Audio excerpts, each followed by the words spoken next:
Log report, 5:32 in the morning, still the 7th of August, 2023. We were John C. Roseman, California. I'm freaked out and scared. I was coming across an article on MSNBC, an interview with a staff writer of the Atlantic who discovered that there was an aunt of hers that she didn't realize that was locked up for years because she was mentally incompetent. They used some kind of medical terminology to tell you about the deficiency of the brain and therefore entitled people to be locked up for decades. A long while ago, Geraldo Rivera did a story about this one to reveal to people things worse than an insane asylum and being locked up in a prison cell. How people with brain disorders, worse than autism, or developing into it, had problems communicating with people because of certain neurochemistry, synapses, things happening in the brain that they couldn't even understand or even chart or log in. That was preventing people from being communicative to a hell of a lot of people, to let them know that they're human beings. And to see them in such disabled messes.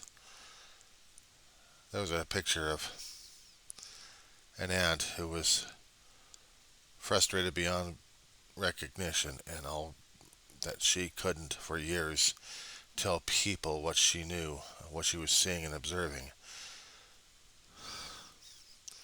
There was a book written about it, but also about hope, because one particular person who had this same situation, a young girl with a lot of care, a lot of love, she was actually able to be, still is, being functional, able to communicate, able to have friends, able to have a life. But those others, even through the 70s, they were still doing the same damn thing because neurology really wasn't up to speed. And locking up people was the only way. But in a horror story where places got the money but didn't invest it in the people in there, just in themselves. People without care, without hope, without with dysentery issues.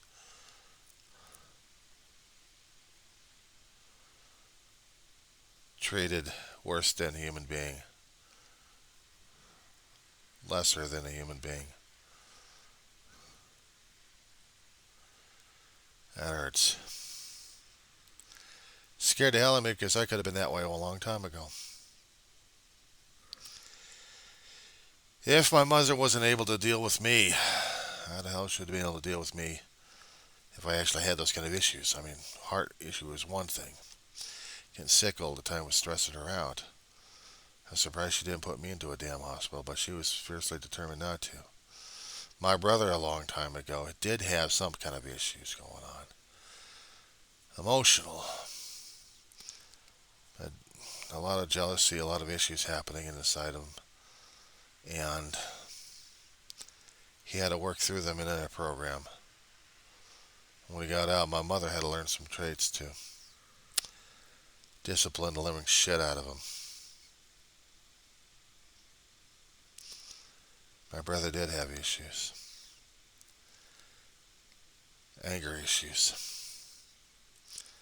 But to constantly enforce certain harsh techniques. My brother was trying to treat it lightly, as humorously as he could in his older age, but somewhere he had to resent the living crap out of it. He had to have. I mistreated a human being that much for all these decades. Yeah, it scares the hell out of me because I was born a month too early in my own youth. Besides having a heart issue, I could have had brain issues. I didn't even realize it.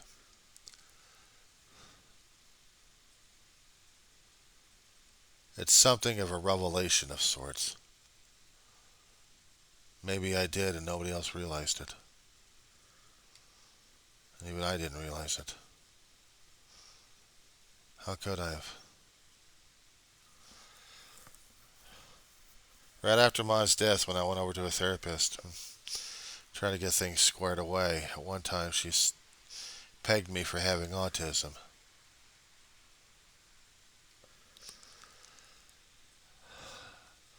From what I encountered of autism and reports and things I came across, I didn't count on me being autistic. I didn't. I didn't count on myself having that kind of difficulty because I couldn't grasp or comprehend that maybe I too could have been autistic, but maybe a higher forming Asperger's, they called it. Certain repetitive things I may or may not have done and just not even aware of it. I mean, it's not one thing to scratch the living crap out of my arm when the white stuff comes on her and the skin is getting real crusty and hard to get off. Just visually, it was just ooging me out. So, sometimes in the shower time, I scrub the living crap out of my arms just so I can don't see it and feel it again, or even be aware of it. But it's still there. But having that, I know my body's wearing down. I know I got like neuropathy kicking in left and right, and they're going to be sore as hell on my fingertips. I mean, I can still feel the sore, and problem is having problems trying to type sometimes, but I will type. May not be as fast as I used to be, but I'll get the information down one way or another. Figure it out. But it scares me to have that kind of deterioration of the brain, even as a young kid. It's a hell of a scary revelation that I could have been autistic, having stuff like that, because, yeah, the annotations of it is. There was one show called Life Goes On. The guy who plays Corky, he's autistic. He plays an autistic character. So basically, he's playing himself, but he's a character. And seeing how this guy, I guess maybe that image and that stereotype imprinted on my head, scary as hell to see that. Because I wouldn't be able to deal with that. At least I thought so a long time ago. Or maybe it's kicking in right now as it is. And hearing about that story on MSNBC about it, that Atlantic writer and her family history. And then what the therapist had said. Was I functioning as one? Would I have known? Would I have understood? And why do I have such a bit of a revulsion on it? They're still human beings, aren't they? They're still communicative. Was those the reasons that prevented me from being something else? Sometimes the thought would come up,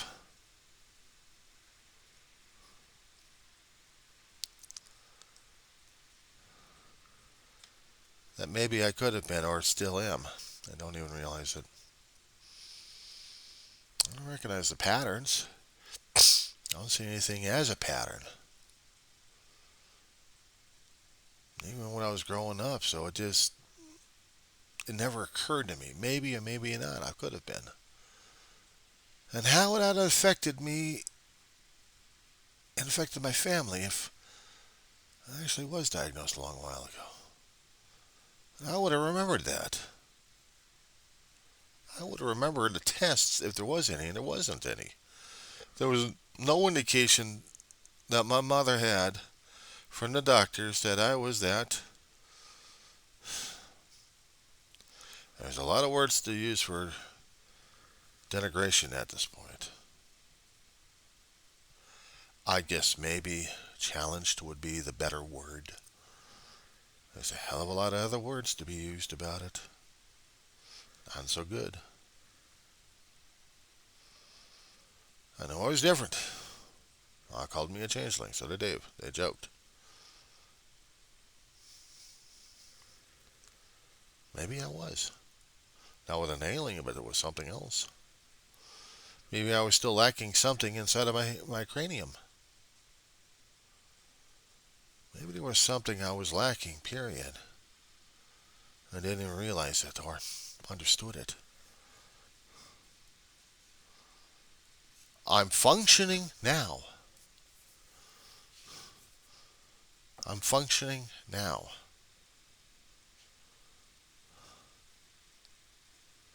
I had fetishes concerning about stuff being stolen or lost or even given away.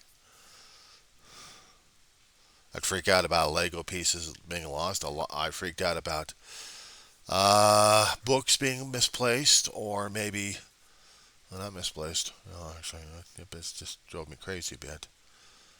Pins being lost or the clasps being lost, then what do I do with them? Could those behaviors been considered part of the autism? Should they have been?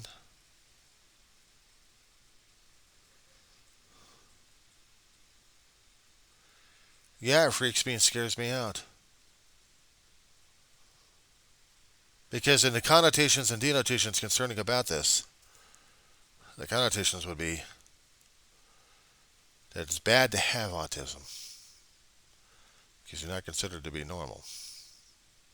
Then again, I would never considered what the hell normal was in the first place. Everyone else had their own damn versions of it, so I had to play the head game on that one. What was considered normal? The denotation.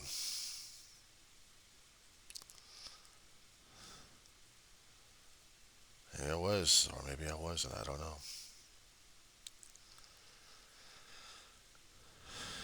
That's a hell of a revelation. I mean, when I was hearing the story, sometimes maybe the first impulse was just to turn the damn thing off. I didn't. I listened.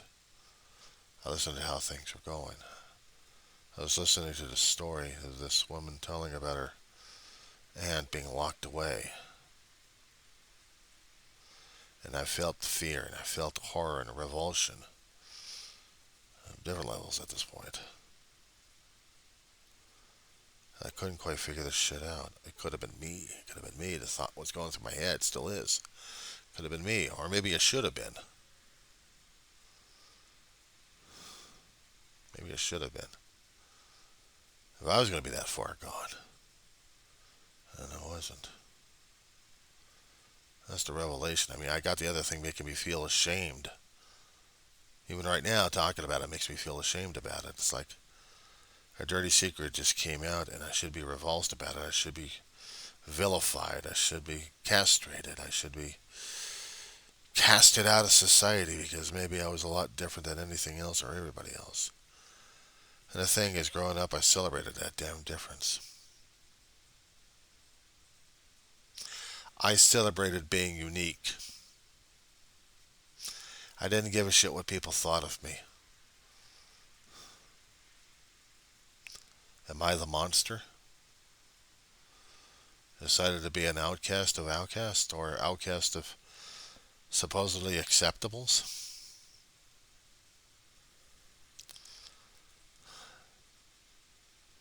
I grew up with love. Yes, I had to face different harsh lessons And still, I have to keep questioning, and I still have to keep bettering myself at point. I got neighbors outside that are a lot different than I am. Maybe one or two I don't like as much as I should have, or I used to. And now I'm treated as a pariah. Speak to them and I get yelled at. If I was really going to be different at that point, maybe I would have been challenging them left and right. I would have turned myself into a Karen. But I've seen how Karens act. I choose not to. I want to get along with my neighbors. I don't want to start antagonizing the crap out of them because I got to burp my ass. I got to burp my ass. I know where to turn to. I know what to turn to. But I don't need to go down that path and tell myself otherwise. Maybe I still am different. I don't know what same is anymore. I don't know what's to be commonly accepted or acceptable these days because people have a burr up their asses as well of what things are supposed to be, and I'm not that. I'm not that at all. Granted, I've done things in my life that people don't appreciate or understand, but things happen. What the hell am I supposed to do about it? And if I did miss a lot of brain cells when I was growing up, I was born a month too early. So I don't know there was problems with the heart. Maybe there was problems with the brain that still, my cells still needed to be replacing or recharged or, I don't know, recreate or created or recreated. So the more I learned about other things, the more I kept reading about books and seeing other things about life may have helped me out a great deal. So does it consider me autistic? Did I do patterns that would scare the living daylights out of people or my family? But I did things differently that would call me a changeling at this point over here, and they meant it out of love. And meant it out of jest. Did they meant it out of fear or anger at this point over here saying, "You're a changeling. You're not human"? I think maybe they did make it out of jest. Trying to get my goat as much as they could. But they were trying to kid, and I guess they weren't trying to mean it. They weren't serious and trying to be full of malice on this one. They were trying to, I guess, still trying to let me explore and maybe go along with the joke for a while. You're alien, John. You're part alien, part human. Sometimes I thought, well, maybe that's a good thing. But I'm an alien to everybody else and to my family and to myself. Till I know truly, then I guess I am. Isolated. That's what I've been doing. That's, I guess, part of the changeling crap. Because I wasn't a socially accepted person. I wasn't out there doing social things as much. I was an introvert. I hid. I watched. I observed from the shadows or the corners. I didn't have a very good opinion about myself anyway. I really didn't. Seeing that article, hearing what that woman and her family and other people were going through. Yeah, it did scare the hell out of me. It did move me, motivate me, and then freaked me out at the same time. And I'm still feeling it here. Because it makes me ask myself, maybe at a time, maybe I was that way. Maybe autistic, and I didn't realize it. And the other doctors didn't realize it. And that kind of surprises me. All the other mental health shit going on these days, no one actually pinned me down as a young kid as potential mental case of one way or another. A nut job. A head case. He's got a few screw looses in his head. He's crazy. He's nuts. He's weird. He's psycho. He's a nerd. He's a geek. He's this. He's that. He's labeled. He's labeled with a lot of things.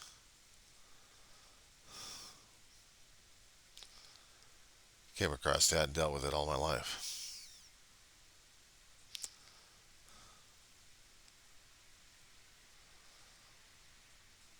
It's like I was trying to find some way of being accepted one way or another. Maybe I should have been in a nut job. Maybe I should have been in a nut hole. I'm going to be feeling this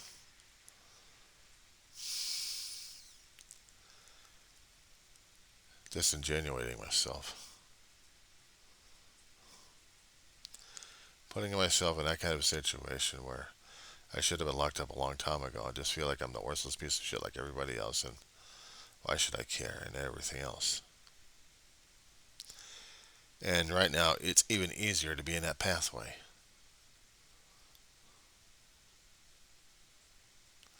It is. Isolation has a way of screwing people's heads. Isolated from other people. Period. I was feeling the pain. I was feeling the aggravation. I was feeling the frustration and rage. I understood the crazy people they were talking about. Even right now, I felt them. I felt the pain. I felt the discomfort. I felt the shame, the disillusionment, the abandonment, the anger, the frustration, the urge to say and do something about it, to communicate effectively. People still put up a hole in the walls, don't even want to be bothered looking at other people anymore because they're hideous one way or another, that they're mentally incompetent, that they can't communicate effectively enough for the outside world to understand. And therefore they have to be full of rage and disappointment and stressed out.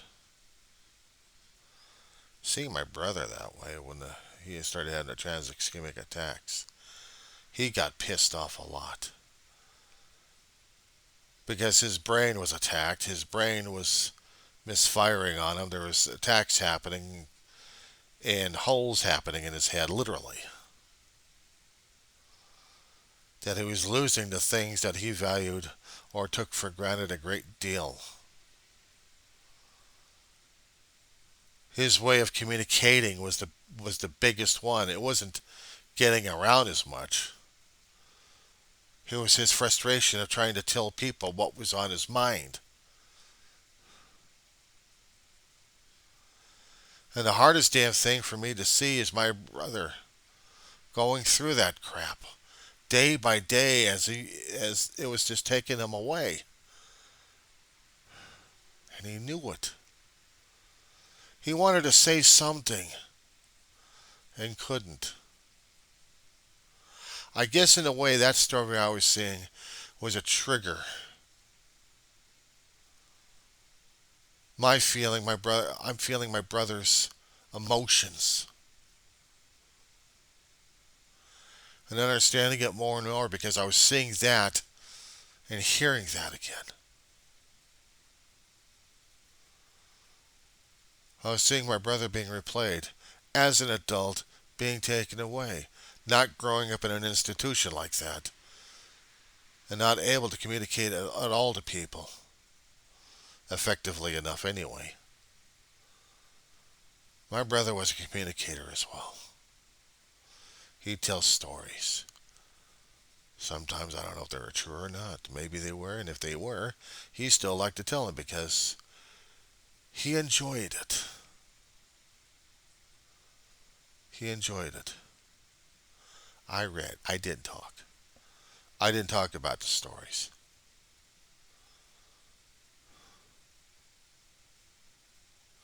And maybe I had different things and feelings about it.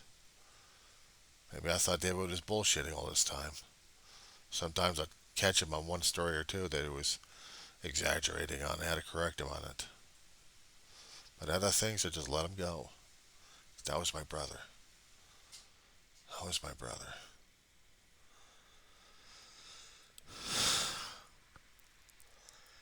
And it was hard as hell to see my brother struggling. And in the last day of his life, he was actually able to be a bit more articulate. The last day of his life.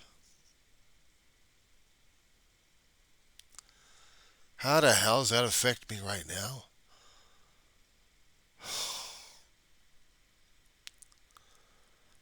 Let's just say there's a lot of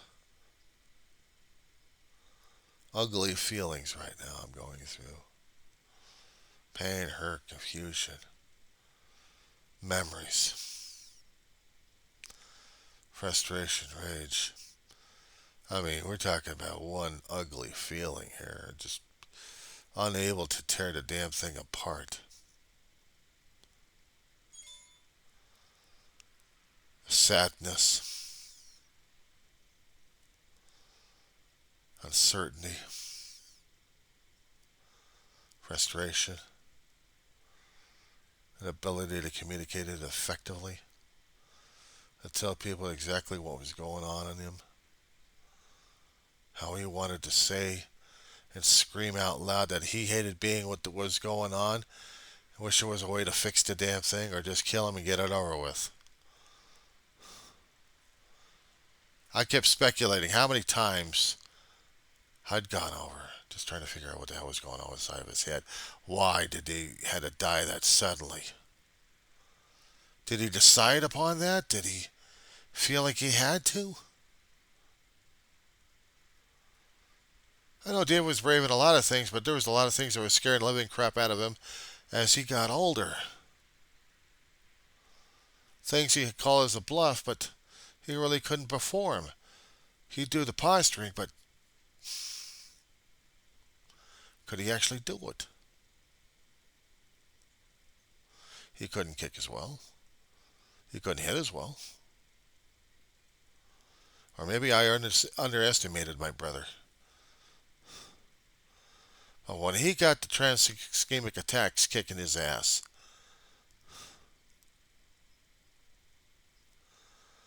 I knew portions of my brother was gone already. And I had to be the big brother and take care of him. He wasn't able to take care of himself. He hated it, but I was going to do it anyway, and he knew it anyway. I'd sacrifice anything and everything just to take care of him.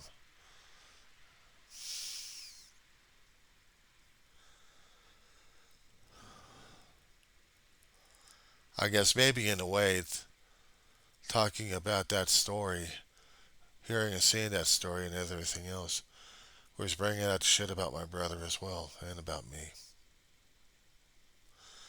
My family for a long time took care of me. Got to a point where I was trying to take care of them a great deal more. I cared about taking care of me as much as taking care of my mother and my brother and anybody else I could. Wasn't perfect at the damn thing, but who and what is. My brother. My grandma.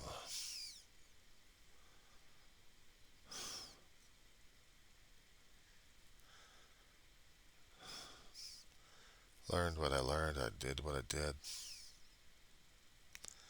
I had to take care of what I had to take care of. It wasn't the easiest damn thing, but what was. I had to do what was needed. I took care of him as best as I could. I wish I could have taken care of him a lot better. And I suppose he knows that too. Am I ashamed of the things that I've done? I don't know, am I? Am I ashamed of the fact that I may or may not have been considered Ausberger?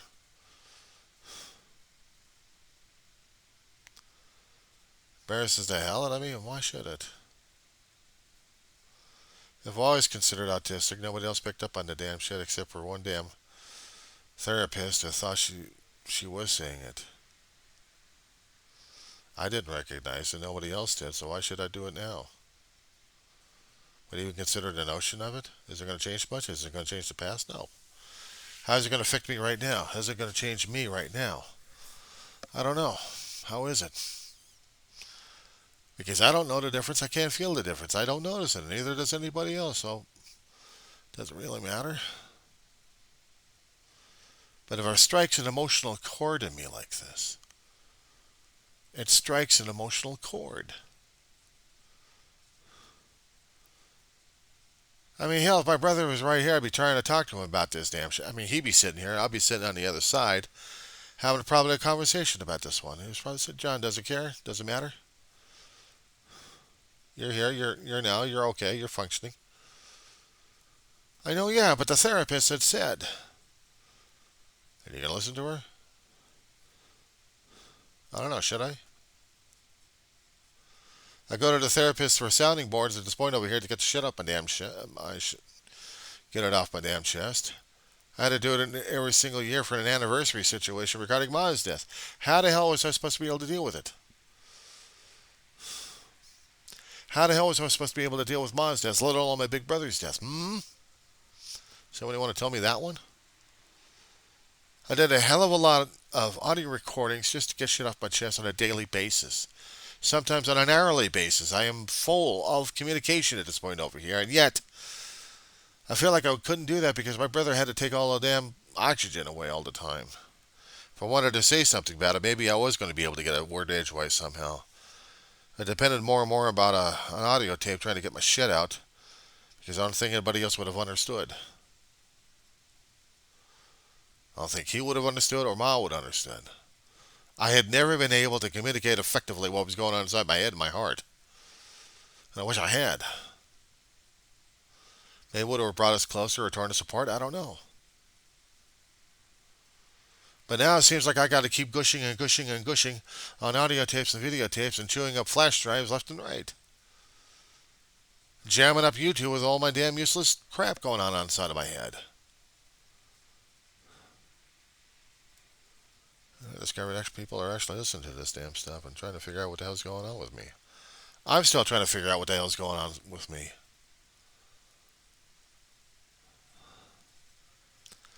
Maybe this is a lifeboat. Maybe I'm using it as a soundboat. Maybe I could just bury these damn things alive and that was about it. Nobody would care. Nobody would care and nobody would understand John C. Weaver. I wasn't doing this for a damn ego. I was just trying to get this damn shit off my damn chest. People posted stuff on YouTube. What the hell? And it just kept going on and on and on and on and on and on. It's like I need to do this thing on a daily basis. Sometimes an hourly basis. If I had something interesting to talk about, what the hell? No one else is around here to listen to it. What the fuck not doing this shit? Get it on tape. Get it on audio. Get it on video. I don't care about the screeners and that. Just get it out there. Talk about what's on your heart and what's on your brain. What's going on inside those damn neurochemistries? And why is it stirring me up and pissing me off or freaking me out or upsetting me or maybe making me more curious about things? Frustrated. A lot of the negative crap. What about the positive crap? Haven't I discussed anything concerning about positive except it's always negative? I hadn't got on the line. I haven't even talked anything about something positive that's going to happen in my life. And I may have. But I haven't been jumping for joy about it.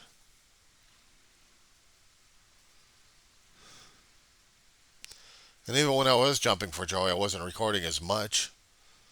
I was just living in the moment and just dealing with it. But the negative shit, it's like it just keeps coming and coming and coming and coming and coming. And there's no stopping it.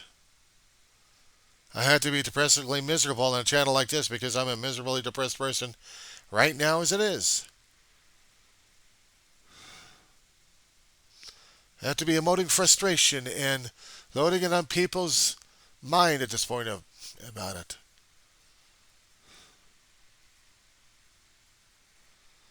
Oh, maybe it should have been buried. Maybe it should have been buried like the worms they are. But the thing is, that's the subconscious that does that. dump it in there and until it gets to them full, and then it's like a constant verbal throw up. All this stuff I have to keep expunging. All this stuff I have to keep expelling. All this stuff I have to keep getting rid of on a constant basis because the stuff fills up. I gotta get rid of it. How much? That's gonna be using too much. Call it a dumping ground. How much of a landfill can you fill up before it gets full? And then where do you move that other stuff to? That's subconscious. That's the subconscious. So I have to continue to do this. I have to continue to do this on a maintenance. I have to keep chewing up gigabytes left and right. I have to keep chewing up file drives. I have to keep spending money for this damn thing. Money, money, money, money, money, money, money, money. Well, how would I feel after that?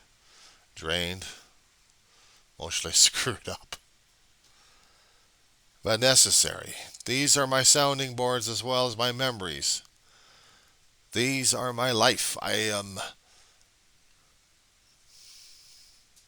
recording. I don't apologize for my demeanor, my attitude, my dress, my language. I am what I am right now as it is. A long time ago I had to keep it together. Now I just don't really give a flying fuck anymore. But I don't want to impose it upon someone else's ass anyway, or inflict their brain cells with my own infections. I am what I am right now. I deal with what it is. And right now, I gotta deal with turning this thing off because I'm empty. So I'll bore the living crap out of whoever listens to this next time.